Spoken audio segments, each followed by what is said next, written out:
Welcome to யாவரும் கேளீர். நான் உங்க பத்ரி பேசுறேன். நேற்றைக்கு வந்து ஜியோ ஹாட்ஸ்டார் உடைய சவுத் பவுண்ட் அப்படிங்கிற ஒரு நிகழ்ச்சி, அதாவது 4000 கோடி ரூபாய் தமிழ்நாடு அரசோட ஒப்பந்தம் பண்ணியிருக்காங்க, புரிந்துணர்வு ஒப்பந்தம். அதுல வந்து 40 படங்கள் வெப் சீரிஸ் பத்தின அதுக்கான அறிவிப்புகள் நேற்று நடந்தது. அதுல வந்து உலகநாயகன் கமல்ஹாசன், தமிழ்நாடு துணை முதல்வர் உதயநிதி ஸ்டாலின், மோகன்லால், விஜய் சேதுபதி, நாகார்ஜுன் இவங்கெல்லாம் கலந்துக்கிட்டாங்க. இந்த நாகார்ஜுன், விஜய் சேதுபதி, மோகன்லால்லாம் கலந்துக்கிட்டது வந்து அவங்க பிக் பாஸ் ஹோஸ்ட்ங்கிறதுனால அவங்க கலந்துக்கிட்டாங்க. கமல்ஹாசன் ஏற்கனவே ஹோஸ்ட் பண்ணியிருக்காரு. பட் அவர் வந்து ஒரு ராஜ்கமல் நிறுவனத்துடைய ஓனர், பிளஸ் வந்து ராஜ்யசபா எம்பி, பிளஸ் வந்து இன்னைக்கு இருக்கக்கூடிய ஒரு லெஜெண்டரி ஆக்டர், 60 ஆண்டுகளுக்கு மேலாக கதாநாயகனாக நடித்திருக்க வேண்டியிருக்கக்கூடிய ஒரு மாபெரும் நாயகன் அப்படிங்கிறதுனால அவரை கூப்பிட்டுருந்தாங்க. ஸோ அந்த நிகழ்வை பொறுத்தவரைய இந்த மாதிரி காலகட்டத்தில் 4000 கோடி ரூபாயை சினிமாவில் போடுறாங்க. இது என்ன மாதிரி காலகட்டம் அப்படின்னா, பெரிய பெரிய நடிகர்களே அடுத்த பட வாய்ப்பு இல்லாமல், ஏன்னா அவங்க கேட்குற சம்பளம் அதிகமாக இருக்குங்கிறதுனால பட வாய்ப்பு இல்லாமல் இருக்காங்க. இப்போ நிறையா படங்களை வந்து அதிக விலை கொடுத்து வாங்குறத வந்து ஓடிடி நிறுவனங்கள் நிப்பாட்டி இருக்கிற காலகட்டம். இதே ஜியோ ஹாட்ஸ்டார் எங்களுக்கு வந்து கிரிக்கெட் வேண்டாம், எங்களுக்கு எந்த ஐசிசி ப்ரோக்ராமும் வேண்டாம்னு சொல்லி அவங்களுடைய அந்த இதை வந்து கேன்சல் பண்ணிட்டாங்க. அந்த 4 வருஷத்துக்கு போட்டிருந்த ஒப்பந்தத்தை கேன்சல் பண்ணிட்டாங்க. இப்போ 2026 T20 வேர்ல்டு கப்பை வந்து வேற சோனியோ நெட்ஃப்ளிக்ஸோ பண்ண போறாங்கிற மாதிரி தான் சொல்றாங்க. அவங்கள கூப்பிட்டுருக்காங்க பிசிசிஐ. அதாவது நிறைய லாஸ் வந்துருச்சுங்கிறாங்க ஃபைனான்சியலா.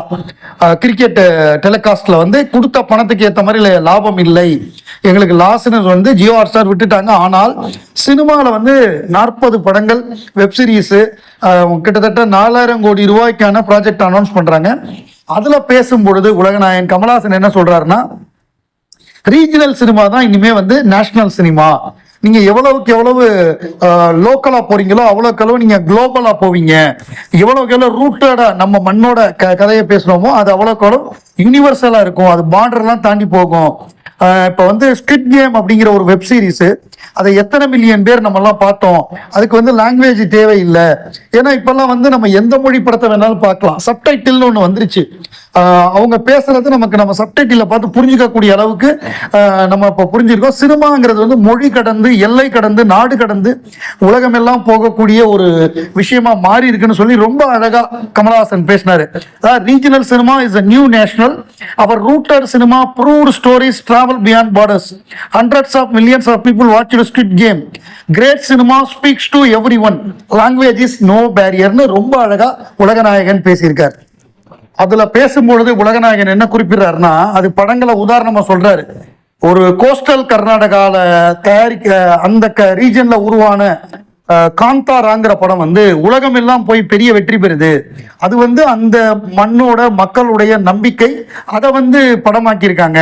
அது வந்து ஒரு நாட்டையே வந்து கலக்குது. காந்தாரா மலையாளம் இண்டஸ்ட்ரியில திருஷ்யம்னு ஒரு படம் எடுத்தாங்க, அது உலகத்தையே கலக்குது. அது திருஷ்யம் பாருங்க எவ்வளவு மொழியில ரீமேக் ஆயிருக்கு. திருஷ்யம் வந்து தமிழ்ல எடுத்திருக்காங்க, பாபநாசம்னு தெலுங்குல எடுத்திருக்காங்க, ஹிந்தியில எடுத்திருக்காங்க, அதை தவிர சைனீஸ்ல கூட எடுத்திருக்காங்க திருஷ்யம் படத்தை. சைனால வந்து கிளைமேக்ஸ் மட்டும் மாறும். அதாவது அந்த ஹீரோ அங்க வந்து எப்படின்னா, ஹீரோ சட்டத்தை ஏமாத்துற மாதிரி இருக்கக்கூடாதுங்கிறதுனால கிளைமேக்ஸ்ல ஹீரோவே போய் சரண்டர் ஆகிற மாதிரி கொண்டு வந்திருக்காங்க கிளைமேக்ஸ். இங்க அப்படி முன்னாடி ஒரு பிரச்சனை வந்தது. ஜல்லிக்கட்டு படம் எடுத்தப்ப கிளைமேக்ஸ்ல வந்து சத்யராஜ், சிவாஜி 2 பேருமே தப்பிச்சிடுற மாதிரி தான் இருக்கும்.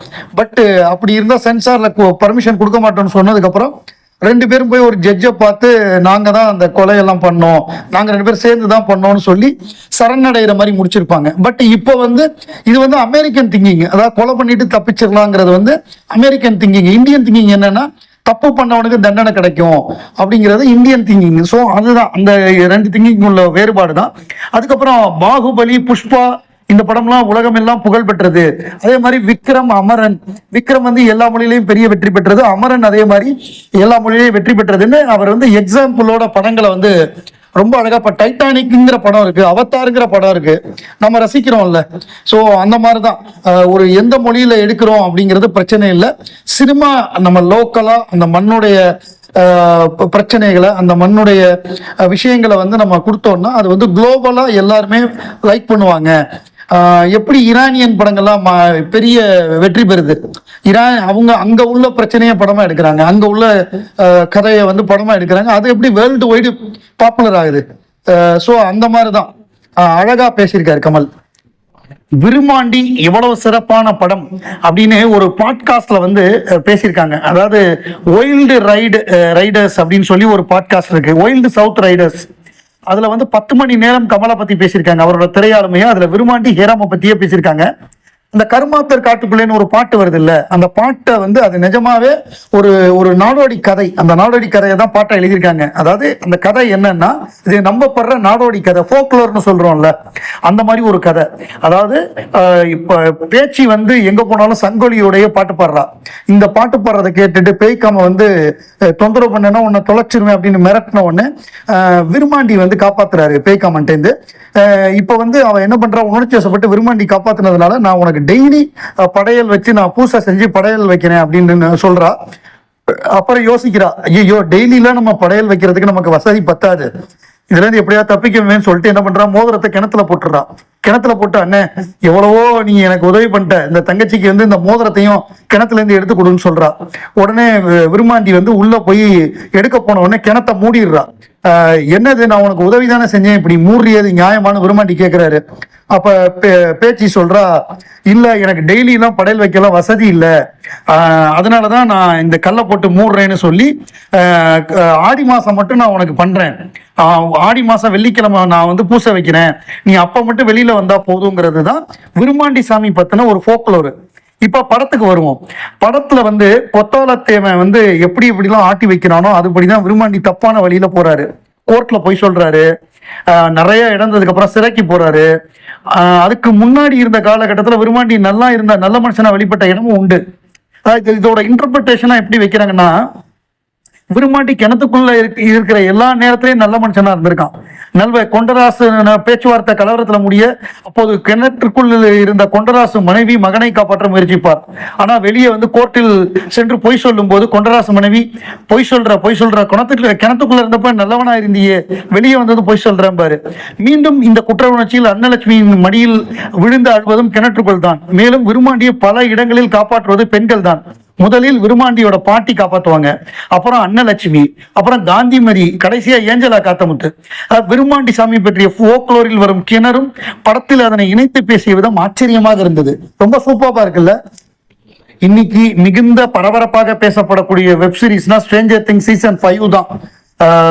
ஏன்னா 4 சீசன் முடிஞ்சு 5வது சீசனுடைய முதல் 4 எபிசோடு மிகப்பெரிய ஹிட்.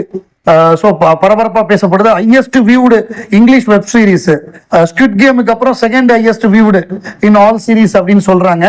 ஸோ இதோடைய அடுத்த பார்ட், அதாவது 5th சீசனுடைய அடுத்த பார்ட் 3 எபிசோடு 5, 6, 7 இது வந்து டிசம்பர் 25 கிறிஸ்துமஸ் அன்னைக்கு வருது.